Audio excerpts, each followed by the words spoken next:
should say, a lot of you have heard me speak before about Scotland's future history and how I've been spending the past 20 odd years and more going through our history and trying to come up with what you might say is a truer picture than the garbage that we've been fed.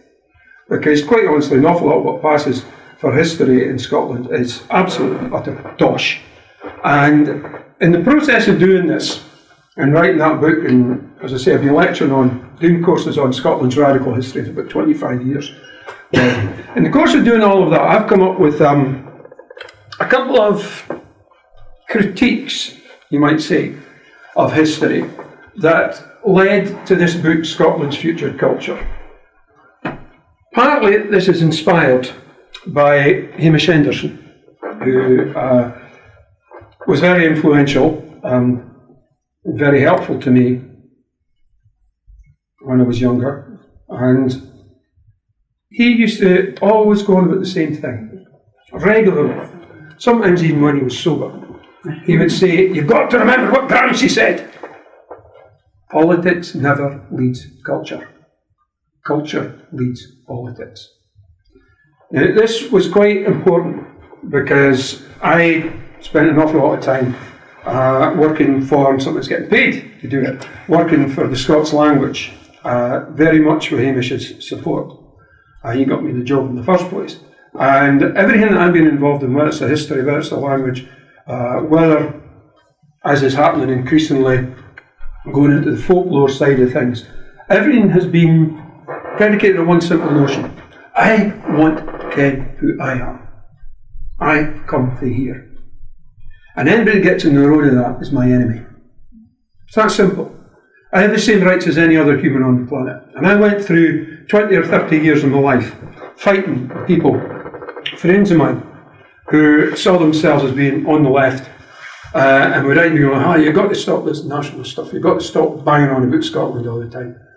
And these are the same people who go to marches to support the rights of native peoples in, the Inuit in the north, or people in South America, or oppressed nations all across the world. They'd stand up for them and say they've got the rights to their own history and their own culture. But I was doing something wrong when I was talking about Scotland, because I was rocking the boat, politically. Now, you may have gathered that I'm not somebody that shuts up when you tell. I'm not somebody that's easy to get off. So I stuck with it. And what has happened over the years is that my whole notion of history has completely changed. History, as we're taught it, as we're given in the schools, is quite simple. It's big men doing big things. There's no women in history. There are no women in history unless they're doing a man's job. Go look in the history books and you'll find there's Queen Elizabeth. Why is she there? Because there wasn't a man to the job.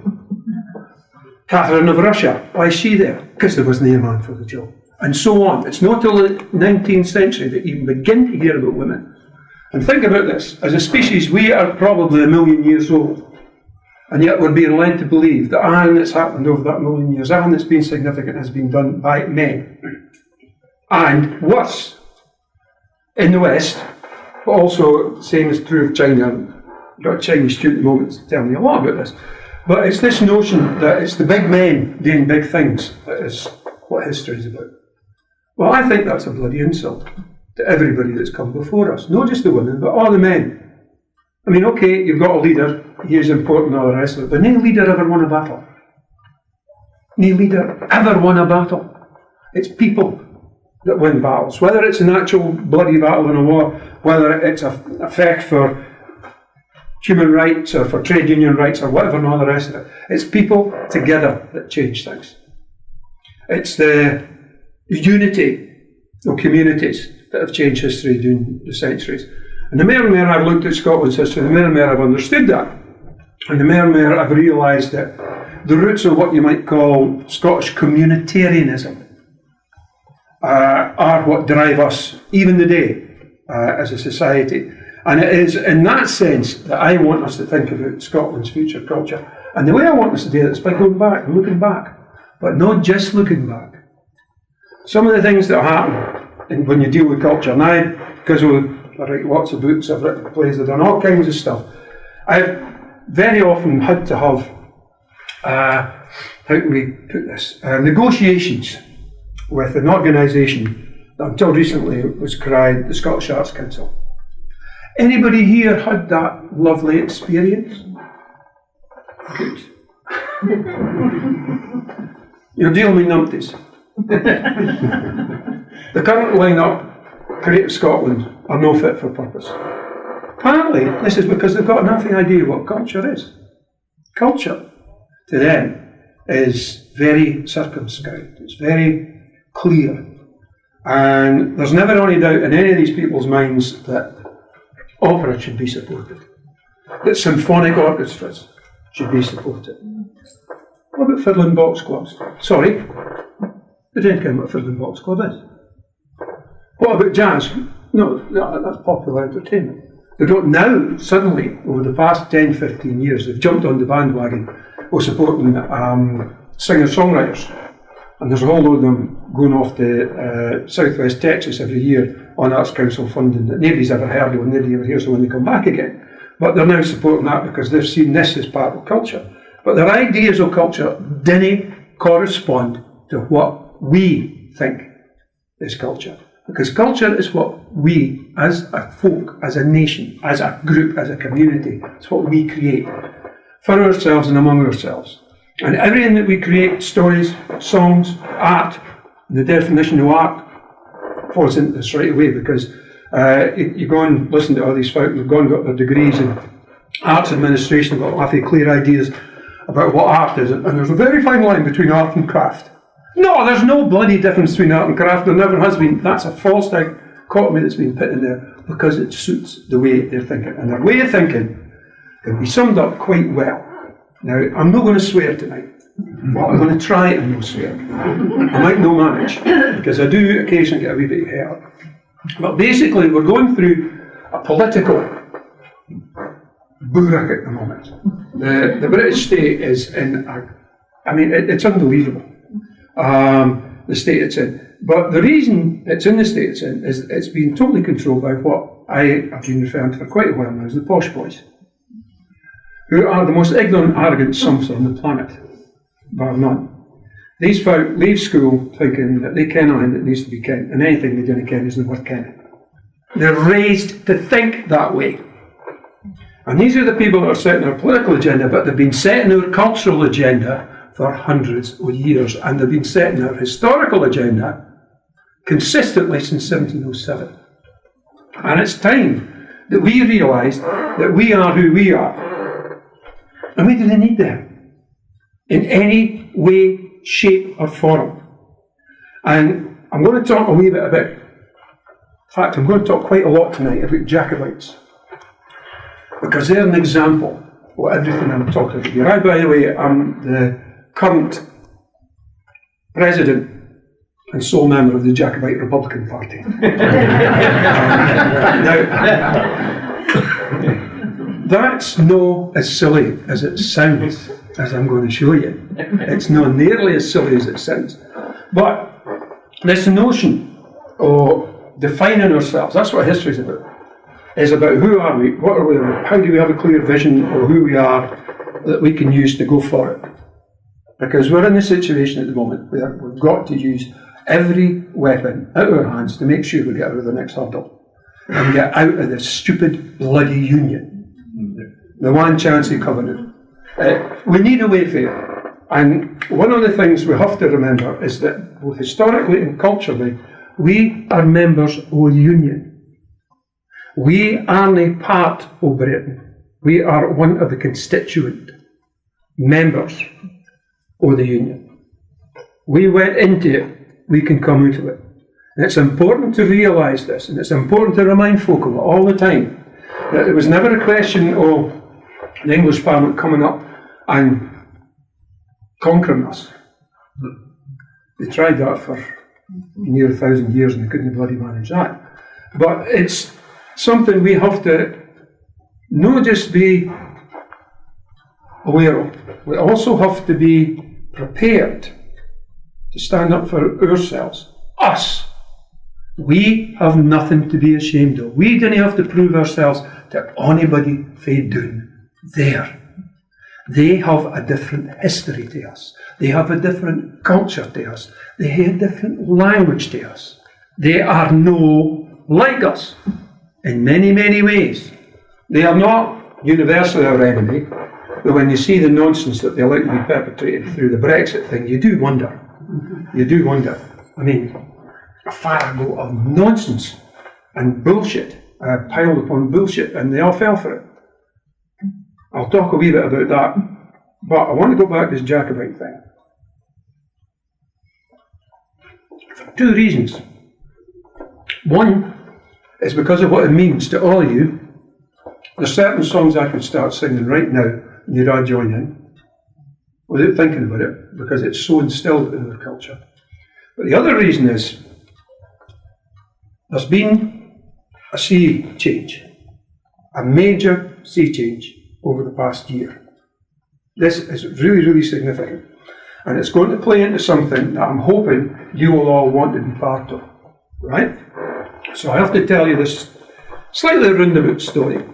And it starts with me following up stories about a Highlander that stayed out after Culloden and went back to the traditional clan practice of lifting cattle. Lifting cattle was never stealing cattle. It's important to kind of difference. It was part of a culture that went back millennia, and lifting cattle was what you did. It was an honourable thing for a Highland warrior to do. But in looking into stories of this guy who was hung here in 1753, a guy by the name of Cameron, known as the Sergeant Moore because he was a big bird, I came across a reference to an article. And I looked at this article, and in the article was a reference to a document that I'd never heard of. This is 20 years ago.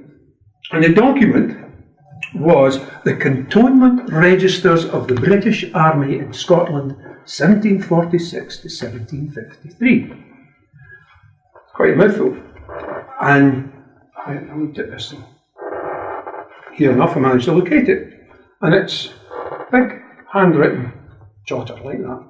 There's 200 pages of it. And it is the details of where the British Army were, where they moved about, and what regiments were involved from 1746 to 1753.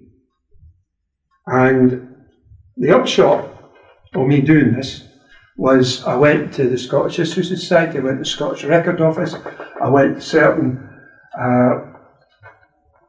notable academics who shall not be named, though one of them took a knighthood the other year, might give you some idea, but promised me the earth and did nothing. Nobody was wanting to publish this. What I got from somebody, I got the same thing from them. We don't have a budget for that. But if you do all the work, we'll maybe manage to do something. So this has gone on for an awfully long time. I've been trying to get this information out because it shows quite clearly that after Culloden, when there was attempted genocide, ethnic cleansing taking place throughout the whole of Scotland. Well, mainly the Isles and the Highlands, which you can find all the details of that on the National Library of Scotland website under a thing called the Lion, L-I-O-N, in mourning, which is the record of what happened in that period. But after that incredibly brutal murder, rape, rape being deliberately used as a weapon of war, quite deliberate, whole islands, where every woman was raped by sailors. I'm not kidding, this is all in there. After that, there was this blanket occupation of Scotland. Every glen in Perth and Angus had a wee garrison, sometimes only half a dozen guys, roving patrols meeting between them, and big garrisons in places like here, Bramar, Cargarth, Inverary, Inverness, and the like. And this went on certainly until the mid 1750s. And like I say, I've been trying to get this published, but it's all handwritten and it's a big, big job to transcribe. And I've never had the time to sit down and do it myself. But recently, I've been teaching to a group of people who just incidentally, it's a total coincidence, all happen to be members of Yes Edinburgh South. I was doing some radical history teaching for them, and then said, we teach us about the Jacobites, so I started doing that. And the next thing they heard about this document and said, right, let's do it. So it's been transcribed. We're now in the process of putting it up. But what's better than that is that we formed a wee historical group called the Stennis Historical Society. You can find us online, where you will find a map. Because one of our members, Davey, is a retired IT specialist, and he's put up a map of every one of these sites where the British Army had a wee group, a wee cantonment. Could be from 6 to 60 across Scotland, right? And they're all on the one map. And there are 419 of them. Just think about that for a minute. 419 different British Army establishments in Scotland. You were told, if you were told at all, about the Jacobites that, filled out after Culloden. Nothing happened. No. They had to come in and blanket the country because the Highlands were ready to rise again in 1753. It didn't happen because a certain gentleman, cried Prince Charles Edward Stuart,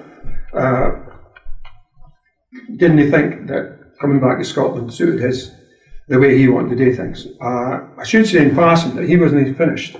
The whole Jacobite thing doesn't really finish till 1759. There's an attempted invasion of England by the French Navy. Charlie's got his own squadron of ships in it. That's when it finishes. No 1746, 1759. Though the plotting continued and the British government were still fair to it for a long time after that. But this whole thing has been kind of suppressed. And I've been chatting away at this for a while. But I'm not the only one. Because a wee while ago, there's a professor at Glasgow University by the name of Murray Pittock, who I think tellingly here is actually a professor of literature rather than history, started saying in various articles and in a couple of books that we had to take notice of the fact that the Jacobite cause in Scotland was essentially nationalistic. Oh, you can't say that. I didn't like that. There was a debate 2 weeks ago in Dundee. Did any of you go to it, by the way? It was amazing. It was him on one side. The question was, what did the Jacobites want, I think? Basically, what were the Jacobites about? And he told you all this different stuff about them, which I'm going to tell you about just now. And then he was answered by this other professor who got up and basically gave you the creed of the Orange Lodge, accompanied by a whole spiel about too poor, too wee, too stupid. The debate is online from Dundee University. If you put in Murray Pittock and Christopher Watley, you'll find it. It's actually worth watching, just because of Watley. Though the things that Pittock says are brilliant. And he brings out the fact that in the 15, the Earl of Mar, he's leading this massive army. He has 20,000 troops. He could have gone in easy one. But he really was a naughty. But he actually starts quoting from his papers all the time. And the one phrase that basically keeps on being repeated by Mar in his writings, disbanded Union, 1715. In 1745, a whole load of weapons had been manufactured for the Jacobite army in Scotland. And they were handed out. You've all seen them, the basket-hilted swords that people call the broadsword. No, it's not real. Those basket-hilted swords, go and look at one. There's bound to be one or two in the museum. At the top of the blade, they all had the same thing put on them. Prosperity for Scotland and no union. In 1715, the King James VIII, came over briefly after things had fallen apart, and the plan at that point was to declare him King of Scots. In 1745, when Charlie lies his head off and uses the support of his sycophantic followers to overrule the Council of War the night before they moved into England, they were all saying, no, just bring your father back over. We'll declare him king here. All this information is now beginning to come out. This has been suppressed since the second half of the 18th century, precisely because we are not supposed to think for ourselves. We are supposed to be grateful that the posh boys and their pals are letting us bide in the same country as them. We're supposed to be thankful that they've taken over all our ground and that they're murdering, mountaineers by the thousands so as their drunken pals can come up and shoot wee grouse. We're supposed to be thankful for that. We're supposed to be thankful that we've had generations of the wealth of the country stripped out of us. I believe that by facing up to the realities of our history, not only does it make us stronger, it gives us ammunition when you're dealing with folk that are not sure about which way they want to vote. He said, did you know this? And they'll know again, because nobody's been told. This stuff has been suppressed. It's changing, because Murray Pittock has actually, I've been speaking to him over the email in the past few weeks, he's planning to write a book called The Occupation, which is about the British Army occupation of Scotland after Culloden. Now, this is a major step for him, but it comes back to the fact he's Professor of Literature, and no Professor of History would dare do it, because they're so under the thumb of the establishment. He who pays the piper calls the tune, and our educational institutes are under the thumb of Westminster, every bit as much as the EBC. I cry the EBC, you can choose. It's the Establishment Broadcasting Corporation, the Empire Broadcasting Corporation, or the Earth Broadcasting Corporation. It's entirely up to you, you can pick. But we have got all of this range against us. Why? Because they're fair. They're still fair to us. And one of the reasons that this con continues to be perpetrated against us is the fact that ever since 1707, Scotland has been a net contributor to the British Exchequer. Every year. In one of the books, I'm not sure which one, I've put 20 years of it. The figures have been obfuscated and hidden away a lot recently, but I think it was in Scotland's Future History. I actually put together the figures for the first 20 years of the 20th century, and it shows you that the highest that was ever spent in Scotland was something like 60%. And they're still doing that. They just tell us lies all the time. When they tell you, look, the figures prove this. The figures prove it because Diageo, that owns about 60% of the whisky, its office is in London. So that's counted as English. No Scottish money. Anything will do, it doesn't matter.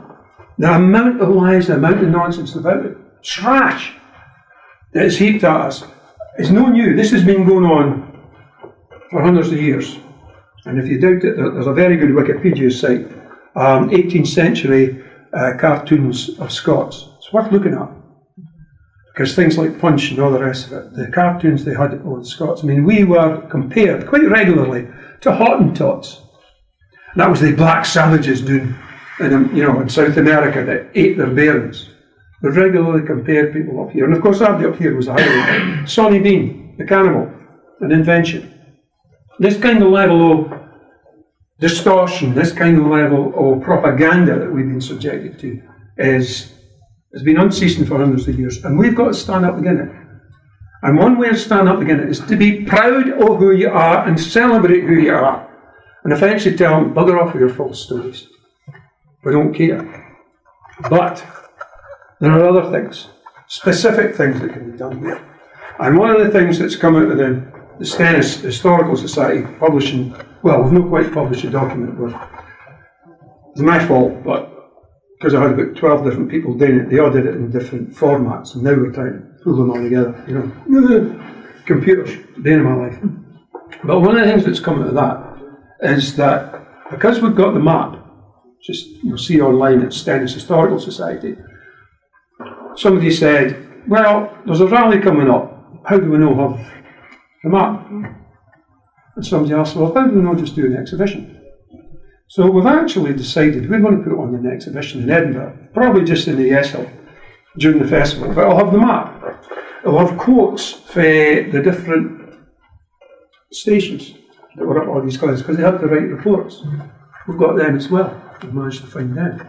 We're going to we'll have a photo of the sword saying, prosperity to Scotland and no union.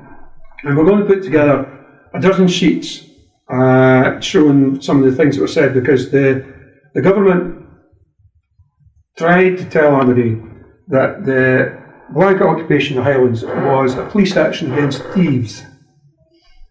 Doesn't take you long reading the stuff to realise that by thieves they mean Scots, pure and simple. But it's all about thieves, so they put up, kind of notices on kirk doors. We're going to use that. We're going to have some words for General Wolfe, the great military hero, actually saying that if there's the slightest sign of rebellion in your area, exterminate this tribe, man, woman and child.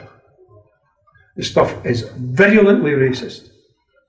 And what we're going to do is, we're working on it this week, we're going to have maybe a dozen of these different things, including the map, and we'll put them on boards.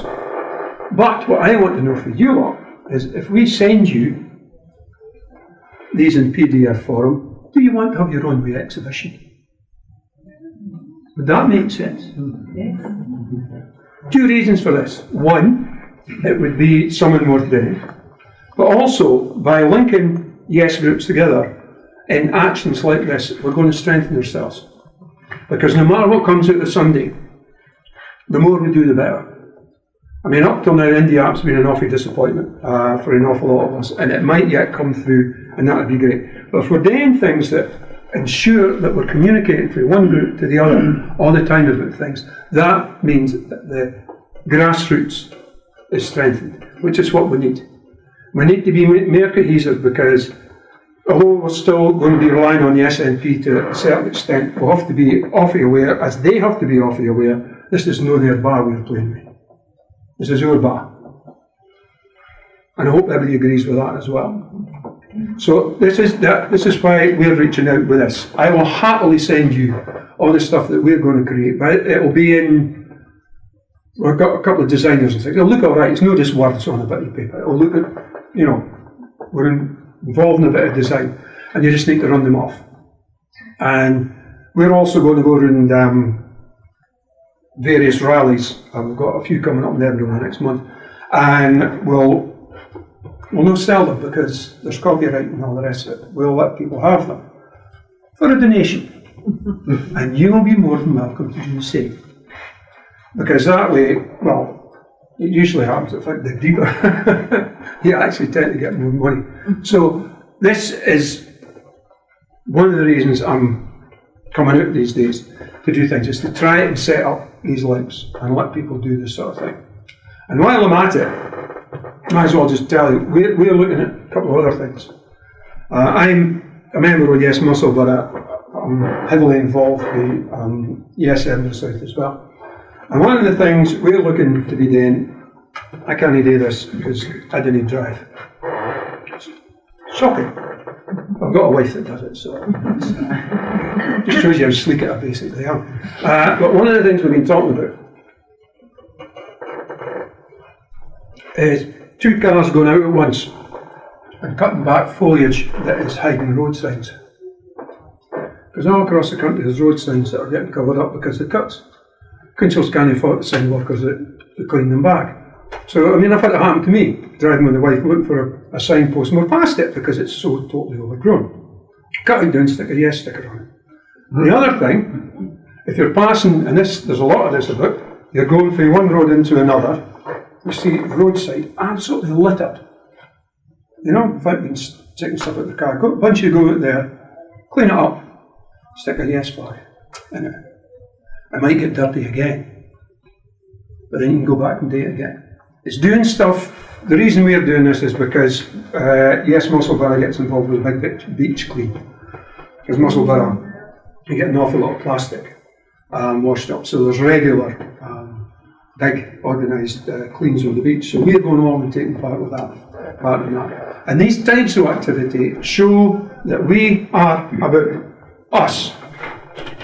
This isn't about politics with a capital P, and it's not about either that SNP, that Nicola Sturgeon, or that Alex Summit. It's about us. And if we do things that get us working together, and other folk notice, again, it might just take one or two folk into doing it. Because one of the things that you'll have noticed over the past few years, as I'm saying to you, it's been going on for hundreds of years, is there is a demonisation. They're trying to say we're all nutcases, nationalists. Look at what happened in Germany. You know, nationalism is equated with Nazism. They're always trying to say we're things that we aren't. They're trying to demonise us. So if we just go out and do ordinary things as a group or in groups, then it just shows that we are thinking about the body politic. We are thinking about our own lives and the lives of the generations that come as well. And it makes it awfully difficult for somebody to stand there and keep going, no, you lot are just this, or you lot are just that, and all the rest of it. These are all subtle ways of undermining the fact we need to convince to make sure that we get where we need to be. Because where we need to be is independent. This isn't a wish thing. We have to do this. This has to be done. And if you had any doubt about it, the posh boys have shown their hand. They didn't give a toss if violence breaks out in Ireland again. As long as they get their way with the games they're playing. They didn't care.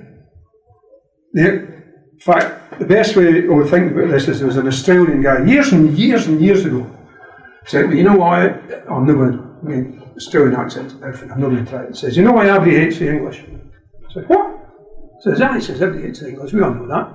He says, why? He says, because they hate everybody else. And if you think about it, we're sweaties, the Irish are shovels, the Welsh are, wee taffs, the French are frogs, the Germans are crowds. They have this attitude towards everybody else that's not them. Now, this isn't the entirety of the English nation by any stretch of the imagination, but it certainly are the ones that write for their newspapers and work in the media. And again, I'd say we've got to stop letting that bother us. We've got to stand up for ourselves. We've got to do things that make us feel better and make people up here realise that what we're about is absolutely the right thing to be doing. Because although I've been telling you a bit about the Jacobites, there's actually a much deeper thing going on here. Because I'm a folklorist as well, I worked a long time as a storyteller. I've only got the one bonnet on, I do. I'm very interested in what you might call deep culture, right? And history and archaeology and all the rest of it. When it's taught to you, what happens is folk come in and they tell you, oh, the Iron Age and what's happening in the Iron Age here and what's happening in the Iron Age there, and comparing it with the Iron Age somewhere else, and then the Bronze Age comparing it with somewhere else. And they're coming in with models that were basically created to fit other places. And what I'm suggesting is that in the New Scotland, we need to take a long, hard look at how we approach history, archaeology and culture in the main. And basically what we need to do is we need to look at one place at a time. That way. No, that way. Look at what's happened through time. This is where the Jacobites become very, very interesting. Because in 1745, General Roy, who was basically an artilleryman, was sent up to map Scotland. Right? And the plan here is you can wear ideas so you know where to put your guns to fire on it. That's what the Ordnance Survey is about. That's at the back of, it's a military system. The OS is a military system. And he came up and he did maps of the lowlands and the highlands. And they're worth looking at. They're on the National Library of Scotland's geo-reference map site. And what you see is that even in 1745, 90% of the population of Scotland are living in what some always refer to as the Clachan and Ferntune model. These are people that, this is before the so-called improvements in the clearances, which happened in the lowlands first, right? There was gigantic clearances in the lowlands before the highlands. Everybody was living in these same groups. They're basically 5 or 6 families, maybe a dozen, grouped together. The houses are usually 2 sides of one road. They're in by a land that is next to the houses, is intensively worked to grow your kale and your barley and all the rest of it. And the rest of the landscape is used for grazing your crops, but also for a range of other things, like finding berries and roots and all the different herbs that are used for healing, the knowledge of which goes back thousands of years. You look at the pattern on the landscape, and you can see it quite clearly because it's exposed by, there's the new improved estates, which are all marked out perfectly on Roy's maps because they had been surveyed. You see the change. This is the new world coming in. The old world, that world, which is these Fermtunes and Clachans in the hills, Fermtunes in the lowlands, that is the same pattern as we find in Scotland in the Bronze Age, 2,500 years ago. And there is some evidence to suggest that that pattern is actually rooted in the Stone Age, which is 5,000 years ago and going back. People have been living in the same areas for thousands of years. Folk have been living in relationships. We know them as clans, but it's a tribal system where everybody is related through what they call consanguinity. You're related to everybody. And these tribal structures are incredibly stable. They've been going for thousands of years, and they're still there. In the middle of the 18th century, before the clearances hit and destroy it. Now, what this means is that we have a continuity of culture in this country that certainly doesn't exist the other side of Hadrian's Wall, because they had the Romans for 400 years, which is why so many folk in Scotland have tried to tell us that the Romans are so important. You know the story about Julius Caesar. Came up here, I saw, I ran away, which is effectively what happened up here. England, 400 years part of the Roman Empire. Scotland, never. They also got taken over by the Normans. You can tell that they did that up here. No, they didn't. Because if they had of that pattern would have changed. It's there on the maps of the army or the British government that the pattern is still the same. Now this is no me trying to say it was, it was a golden life, it was a wonderful life, everybody was brilliant, we should never have left it, and all the rest of it. What it does say is that there are continuities in the culture, debts that are culture, that we still celebrate in lots of ways. This communitarianism that I was talking about, that's what held the clans together. They talk about tribalism as a bad thing in the modern world, but if you're a member of a tribe, you are inside a very large community that will look after you, because that's what it exists for. It also means that there are ideas that have survived, stories. I collect stories, obviously. And some of the stories that I actually get people bringing to me that they had as bairns, I know are well over 1,000 years old. But I also have other stories that I know are 5,000 years old. And because I've done some work in Australia, I've got stories that we can now say, totally hand on heart, are nearly 40,000 years old. Stories last. This is one of the things I want you to try and grasp. Story is at the heart of human culture. What do you say to them when they start going, well, go on, tell us a story. Oh, that was a great story you were telling. I'm going through it at the moment. My wee granddaughter, just gone 18 months, speaks 3 languages, rides a unicycle, just brilliant. Absolutely brilliant. We talk to them. We bring them into the community by telling them stories. When you put them to sleep at night, you tell them a story, you sing them a song. Story is part of who we are as a species. And this matters because in these communities I was telling you about, scattered about the country, linked together into bigger groups, the tribes, the clans. They tell the stories, the big stories, within their own landscape. Because there's no point in telling children what happened somewhere they can't see. So when you're telling stories like you're telling stories of Finn McCool on the west, or Arthur, who is actually Scottish, well, he's as much Scottish as he is anything else. But the first reference to him comes from Edinburgh in the year 600, so I'll claim him anyway. But you'd say it was an arch seat there, right? And that's a point in view. Arthur's seat in the middle of Edinburgh.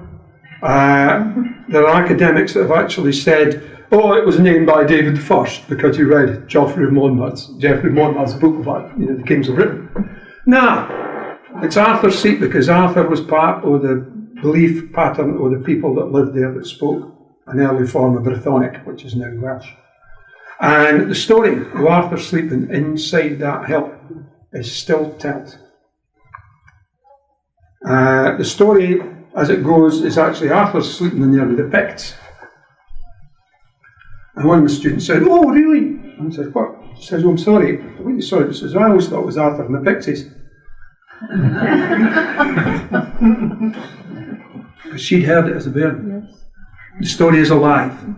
And our stories are alive. Our culture is alive. And our culture is incredibly deep-rooted. And we have to celebrate it. We have to share it. We have to be proud of who we are. We can stand up against anybody on the planet in terms of our culture. Because these stories, along with the songs and the poetry and all the rest of it, were part of the world of our ancestors before literature came in. Now, this is going to sound daft. Somebody writes as many books as I do, but we have to be wary of writing. Literature is a tyrant. Because who does the writing? Just an example of this. Do you think for 1 second that Geoffrey Archer ever would have got to the level he's at if he hadn't had pals in the various publishing houses? The man can't write for toffee. Well, he can write a story. He's no the worst. But he becomes a great writer because the control of literature. But you go back even further. All of our history in the early days, the bits that we didn't get for the Romans, who were here for the fortnight, was written by the Kirk. And the Kirk only tells you certain things. And the Kirk tells you what the Kirk wants you to ken, because the Kirk, the guy writing for the Kirk, his first job is to do the work on the Kirk. So we were all raised on the idea of Columba, the dove of peace. A thieving, war-mongering, politically manipulating swine of a man. The evidence is clear. But that's not what we would tell, because the church is telling us what the story. The churches also tell us this was bad, this was good. And it's hidden away an awful lot of things. And one of the things that I'm talking about in this book, and that I'm trying to push, I'm teaching it for the outreach mob at Edinburgh University at the moment, a thing called geomythography. And what I'm trying to do with that is I try and look at an area and find the stories that go back the longest and identify the places. And one of the things, just to give you an example, out in Fife, the Lomond Hills, there's a story of a powerful woman there. She gets the name of a witch, Caroline Maggie, right? She's turned to stained by the devil, thrown the thunderbolt at her. You can see the pillar. It's a great story. But where she and her witches met, because we can analyse these type of stories, there must have been some kind of ritual going on there. There's the devil comes into it, though the devil is clearly based on something much earlier. This is really, really old stuff. We know that the area was occupied way back in the Stone Age. This is really old ideas coming through these stories. When the Covenanters were having their conventicles, they went to exactly the same places. Because these places meant something to the community, because they'd inherited the meaning, because it had cultural significance. Things didn't go. Things hold on. And I'll bet you that there's folk in this room that actually ken stories about places that it just got in your family because your granny told you, or your mum told you. Okay, that wee bit that you think, that's just a wee story. But it could be thousands of years old. Because folk continue to tell these stories because they're part of who they are and they're attached to places. And because I'm looking at this way of changing history, I'm trying to come up with an alternative to the big man approach to history. Because quite honestly, look at this. Look at the bloody mess we're in because of it. You know, I mean, Donald Trump's a perfect example, but he's a big man doing big things. Very numpty as well. But this is what we're given, this big man, big story to justify elites all the time. We need to fight back, not just in Scotland, but at a world level. And this is, I suppose, the real thrust of what I'm saying in this book. I believe once we're independent and we start sorting ourselves out and looking at ourselves properly and understanding our own history properly and appreciating our own culture properly, we can give a lead to the world. Because the world needs it. And we're the ones to do it, because there's been a couple of books written. One of them was How Scots Invented the Modern World. Don't know if some of you may have read it. And it's really interesting. For a wee country like us, the number of things that have originated here. And yet we're told we're too poor, too stupid, and too weak. No. We're no better than anybody else, but we have a great deal to celebrate about who we are. We've got a great deal to contribute to the world. And we can only do that by standing up for ourselves and being confident. No being confident like the posh boys, because that, you know, when you get arrogance and ignorance put together, that's the perfect formula for numptydom. We don't want to become arrogant. We want to be confident who we are. We want to celebrate our culture and our history. And there's so much out there.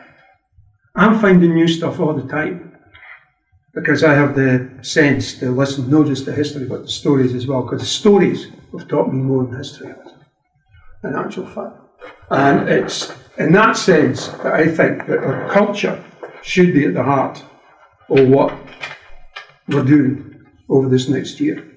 Find things we can talk about and share together. Like, as I say, one thing I'm putting out is this Jacobite thing, the exhibition. If you want it, you can hear it and get it to anybody else. Spread things about. Be ready to share, but also be ready to speak up. Don't wait to be told to do things.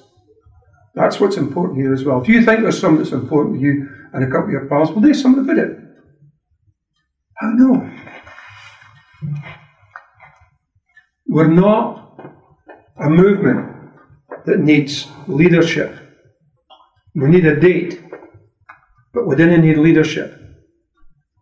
Because at the back of what I'm telling you about this whole notion of big man history and the elites and all the rest of it is this notion that the right has to be a leader. No. What our history clearly shows, and I'll give you an example. Chiefs are I talked about in the clan system. And the best example I know of how this works was there was a chief over in the west. It was one of the lesser MacDonald groups.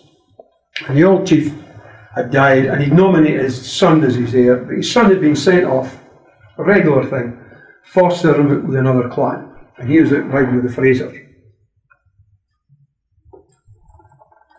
The old guy dies, they send for him, this is back in the 16th century, send for the young lad, Donald, to come back and take over as chief. So he comes back, he's riding a horse, he's son of the chief, he's got a curry. And he's got a few of his Fraser foster brothers with him, and they come on to the MacDonald clan lands, and here's the Hale clan gathered. And there's oxen on spits, and there's deer on spits, and there's big vats of freshly baked bread, and there's whiskey, and there's beer, and there's salmon, there's every possible delight that could be. And he comes in and he looks, and he says to a group of the elders who've come to welcome him. I says, he shouldn't have gone to so much bother. A couple of hens would have done it.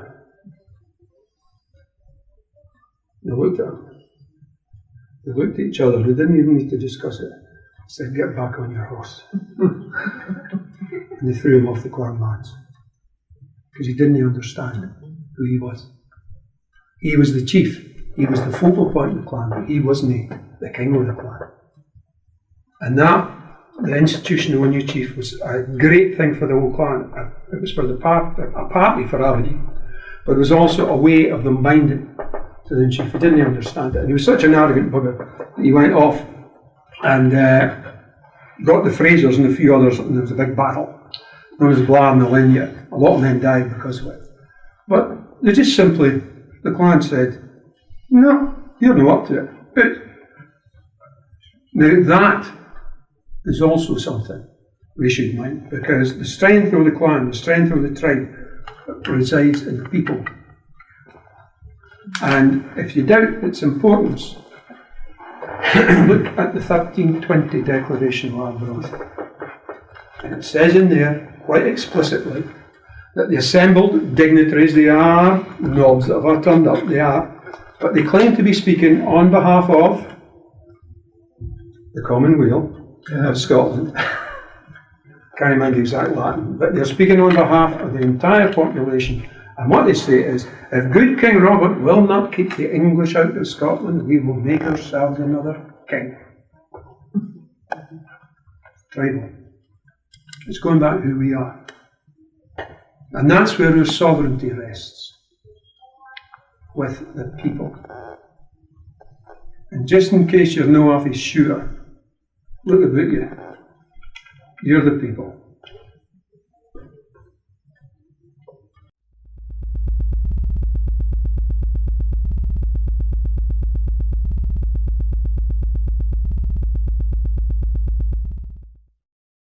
No, well, there's a couple of things I'd say. One is that, we've only got an hour here, but one of the things about the whole notion of tribalism and that system, which is universal across the whole planet. Scotland's only unique in the way that it survived here.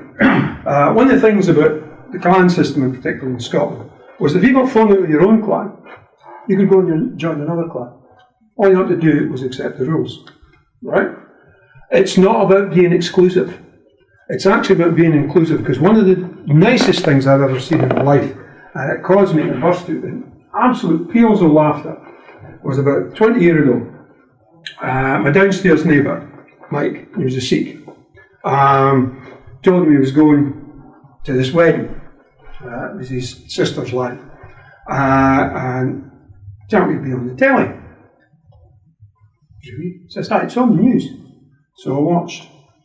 And it's Council House in Edinburgh, and it's properly done. It's a Sikh wedding. The groom's inside the house with his brothers, and the priest, properly attired, comes up with a white horse, right, to lead him off to the temple to get married. Then the door opens, and out comes the groom and his three brothers, all with ceremonial turbans on, beautifully coiffed and full Highland dress. And even now, it just about brings a tear to my eye. Because that's what this type of society has, is the capacity to welcome others into it. It's not about exclusivity. It never can be about exclusivity. It is about understanding that we can celebrate who we are. It doesn't make us better in any way, shape or form. But the one thing I will tell you is there's not a bugger on this planet better than me. I have no betters. I am everybody's equal. And culturally, things change. They always change. I mean, you look at Scotland, I mean, one of the things that doesn't get reported near enough is the fact that an awful lot of West Highland culture is half Norse. Well, the Vikings came over for a wee bit, but there's people from that part of the world over here before the Vikings came over here to chop the Christians' heads off, and there's a lot more of them came after and settled. We've always had people coming in from Ireland since the Stone Age. There was an influx, according to the geneticists, of people that came in from Norway 7,000 years ago. We've a phrase in Scotland that we're all Jock Tamson's bairns. Well, I've actually got a t-shirt that says, one of Jock Tamson's mongrel bastards. Because that's what I am. There is no such thing as racial purity. Any notion of racial purity is nonsense, gibberish. And I'll tell you a wee story about that. Two pals of mine in Oban, 10 years ago. They're in a pub, and in comes this American who's over looking for his ancestors. Nobody tell them around the ground, but he came over looking for his ancestors. And then he said to these two pals of mine, he said, "Where are you guys from?" Mate Martin says first. He says, "Well," he says, "I'm from Africa, but I was born in Dublin." And my mate Alan says, "Well," he says, "I'm from Africa, but I was born here in Oban." The poor young didn't know what to do with it. He left the pub in high dudgeon. But they got it. And that's the point. This is not about exclusivity. Celebrating your own culture is absolutely fine. Bring it in, bring it on. Show us what we didn't know, improve us. Everybody's welcome at Jock Thompson's table.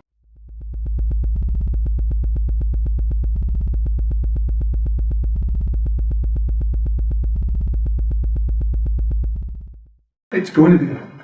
It's going to be, because one of the things that's awfully important that doesn't get reported in the media at all, doesn't get discussed on the media ever, is the fact that what's pushing this movement forward is the people, not the politicians. It sounds stupid, but we are the people. We are the people, and it's us that's doing it. And we have to keep doing it.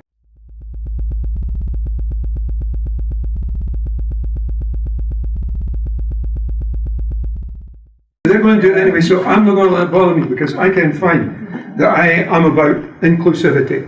I reject all notions of exclusivity, and as I say, I'm one of Jock Thompson's mongrel bastards. I know this. I've been lucky enough to be go around the world quite a lot, and human beings are the same the whole world over. But just as we have to respect the rights of Inuits or of San in South Africa, or of the Vietnamese people, or of the Nepalese or anybody else, just as we have to respect all their cultures and their histories, people have to respect ours as well. And it is not negotiable. Well, that's what I'm saying. It's about the idea of talking about it. I know it's right, you should speak about these things, but it's also, you have to be aware of the fact that by doing that, you're playing into the hands of the media. You're saying, we're fair to doing this, so we'll not do it. No, I'm saying, yeah, I'm no fair to the media. I don't care what the media say, because no matter what I say, they're going to twist it anyway. You know, they are. So what we have to do is we have to celebrate who we are, but we have to keep on putting out the hand of friendship. There's nothing. And one of the great things, I mean, I'm awfully lucky. All bar one of the English folk I know in Scotland is a yes voter. I'm not speaking to the other one.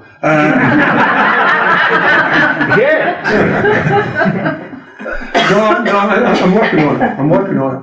Because, one of the good things that you can do when you meet folk that come from another part of the world, be it England, be it mainland Europe, be it, the Far East, whatever, and all the rest, is congratulate them on their good taste. Make a joke out of it whenever you can. Because I'm aware of the fact that most of you won't know about it, but there was, in the early days of fighting for the Scottish Parliament, which I was very heavily involved with, there was a movement at that point, an extreme nationalist movement in Scotland called Shiel na Gael. And basically they had to be faced down in public, because they were coming along in kilts and black shirts, carrying banners, some of which were a wee bit unhealthy and all the rest of it, and trying to say what some people accuse me of saying. I'm a blood and soil nationalist, and it's all just about who my forefathers were and all the rest of it. But we faced them down in public, and they disappeared. We have to be aware that there are idiots like that. I even know some idiots that want to bring back the Stuarts. I kid you not. There's some folk who like to see that, Get rid of the Windsors, get the Stuarts back. Crazy.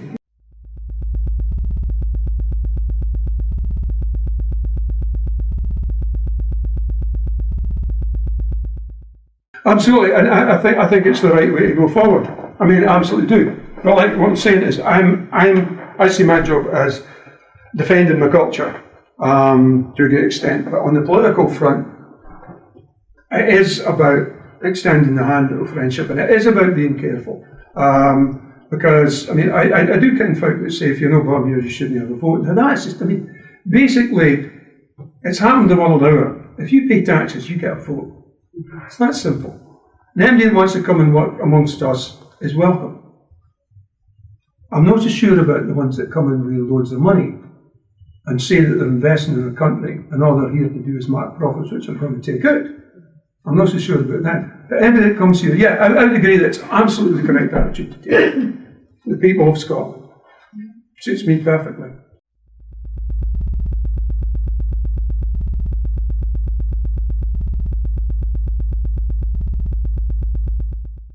I'm pleased to say that there was back in the 80s and 90s, there was a real big push on for a lot of us. We were trying to get Scots language and Scottish history in the schools, right? We went through some awful problems. I could make you agree some of the nonsense that happened to us. But one of the things that happened, some of you might mind of John Law. John Law was very much to the fore in this, and I worked with John a lot. And what he did, which was brilliant, was he took the message for an awful lot of us into the SNP. And the result of John and a handful of others was that when the Curriculum for Excellence came in 2009, for the first time ever, it was a matter of the curriculum that Scots bairns would get taught Scottish history. Up till then, there was no demand for it whatsoever from on high. And if you were lucky, as I was, to get Scottish history at school, that was because your teacher decided. I had a teacher at secondary school that was absolutely, utterly brilliant. And thank God to him. But anybody else that did it off their own back, because there was nothing in the legislation whatsoever. So in 2009, they said, right, we've got to start teaching Scottish history. Now the problem is that the Scottish history they're teaching is a Scottish history that has arisen under a Britishist education system. So we have to attack that. And the way that that's being done is actually quite sleek, actually. But what the encouragement to teachers that comes out, this is at primary school, I didn't want to get dragged into the facts about the Curriculum for Excellence in the secondary schools, which is more about career patterns and lack of consultation and everything else. But in the primary schools, what the bairns have been encouraged to do is to study Scotland's history locally. What happened in your area? Where can you go to see something that was to actually make history alive to them?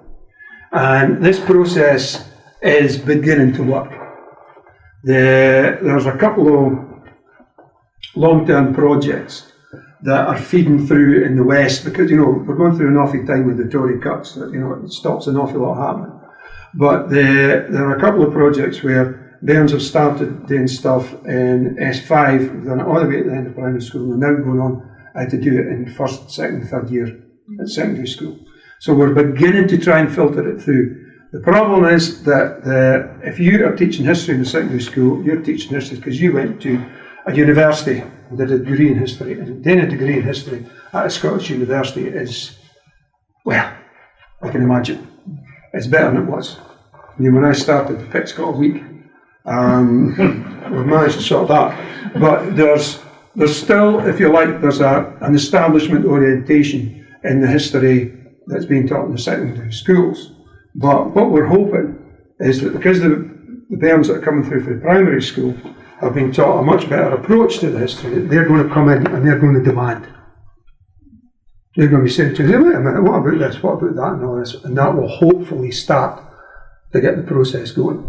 So it's heading in the right direction, though it's taken a hell of a long time. So I'm quite positive about it.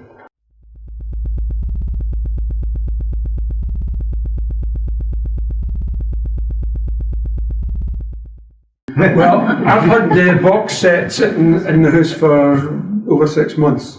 Yeah. Because some folk have said to me, you'll really like it, and other folk said, for God's sake, didn't you watch it? So you've not tried it yet then? No, because there's certain things that my wife will not put on the telly anyway, because I've got this kind of capacity for fulmination and ranting. So we're kind of waiting for a time when we know that there's no too much drink in the house, and that's going to happen soon. But no, I am aware of the phenomenon, and I'm also aware of the fact that they've used quite a lot of stuff that nobody else has used. They've been using some of the stuff I'm talking about. But I would also remind you that so have other earlier Scottish writers have done this. Kidnapped. Stevenson, talking about, Alan Brecken and the judicial murder of James of the Glens. That was political at the time. And strangely enough, Sir Walter Scott, who recent research suggests was the paymaster for all the British spies in Scotland in the early 19th century. We know he was involved with the Fenceville regiments that saw their role as beating down the radicals. He was definitely an establishment man. But if you go and look at Quentin Durward, he talks about Sergeant Moore that I mentioned earlier. One of the famous stories about him comes through in Walter Scott. So it's like the truth has been trying to fight its way here and there, it's been springing up and all the rest of it. And the thing now is to find it as much as we can. But have fun with it. Talk about it.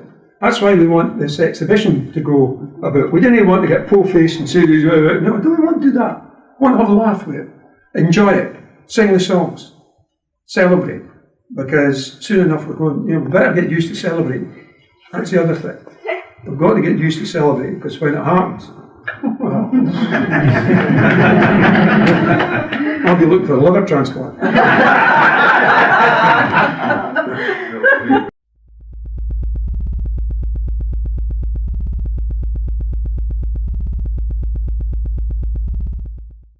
Well, King Billy is an interesting creature, because again history has not been quite fair about what happened.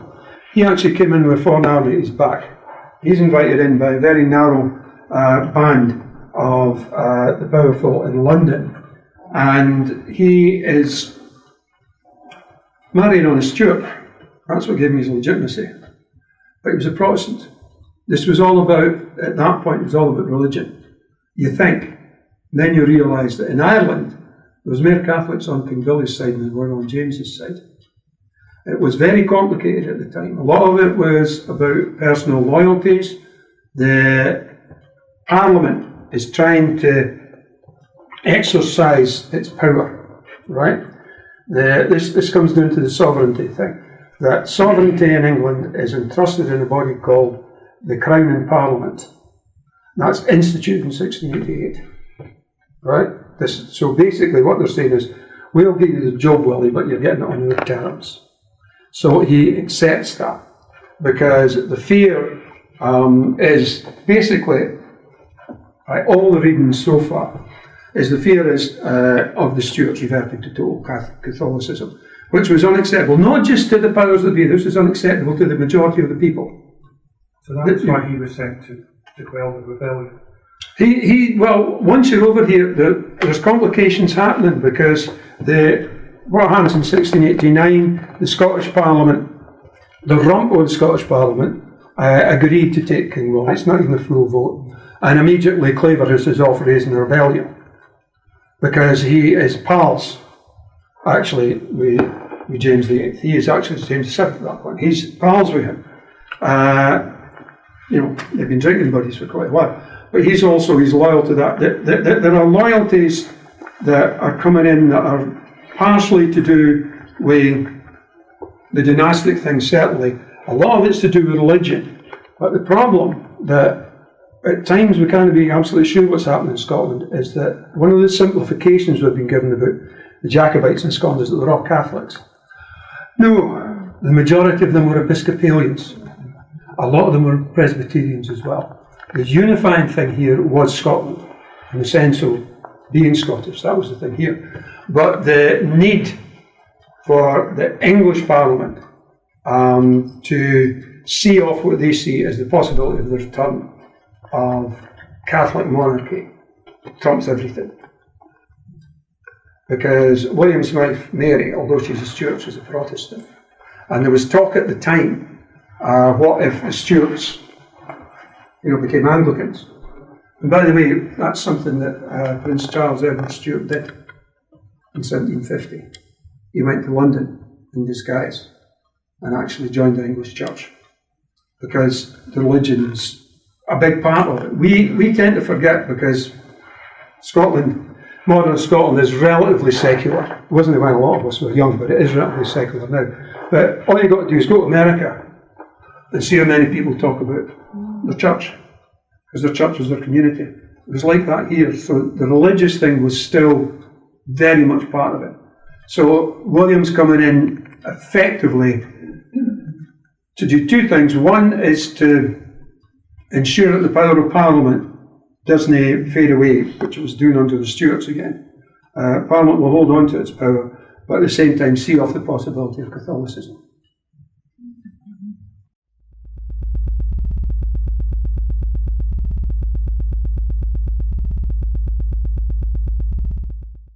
I think that the best we can hope is to make educated guesses at what happened, and that those educated guesses will stand up to really hard scrutiny and will be accepted by a lot of people. And yes, it matters. The reason it matters is exactly the same reason the story matters. The stories, the great stories that come down to us from the times before literature. One of the ones that I'm investigating an awful lot in the landscape is stories of a creature called the Kayak and the Carlin in Scots, who has come down as the queen of the witches, or a hag, but was actually originally a mother goddess. Because in pre-Christian times people understood the world as having been created by a female, and this affected everything. The stories that they told were to give people a sense of who they were and a sense of belonging. A shared story of your origins. Partly the thing about the clan as well. We are all descended from Archie McHumphole, so we're the McHumpholes. That kind of thing. You share the story. And it gives you a sense of identity which you can share within your community, and it strengthens your community. History tries to do the same thing, but because it's driven by political elites within nation states, it is targeted on their interests. And so therefore it becomes corrupted. But the idea of understanding the past, and the best we can ever do is have some notion of it. Because, I mean, I'll give you an example. Speak to a Russian about the Second World War, then speak to an American about the Second World War, and they're no talking about the same thing. On one side, it was the armed proletariat under the heroic leadership of Joseph Stalin that drove back the evil Nazis. On the other side, John Wayne and Audie Murphy beat the Jacks. No, in popular imagination, you know, because their cultures are different. But exactly the same period in history, the two versions of it have been tailored to the needs of what the elite see in different countries. What I'm suggesting is we need a different kind of history for the future of Scotland. We need a history that is not based in the needs or the wishes of the elite. We need a history that is based in the cultural awareness of the people. That's why I brought up this thing about knowing the Jacobite songs. We remember because they reinforce who we are. We're happy with that. It's something that we share, and it only works because we share it. It's not something you do on your own. This is, you know, and that idea of culture as the creative side of communities rather than just of individuals is what I think we need to base history on for the future. No, just here, I think it would do the world a lot of good to do that. As usual, I don't have small ambitions.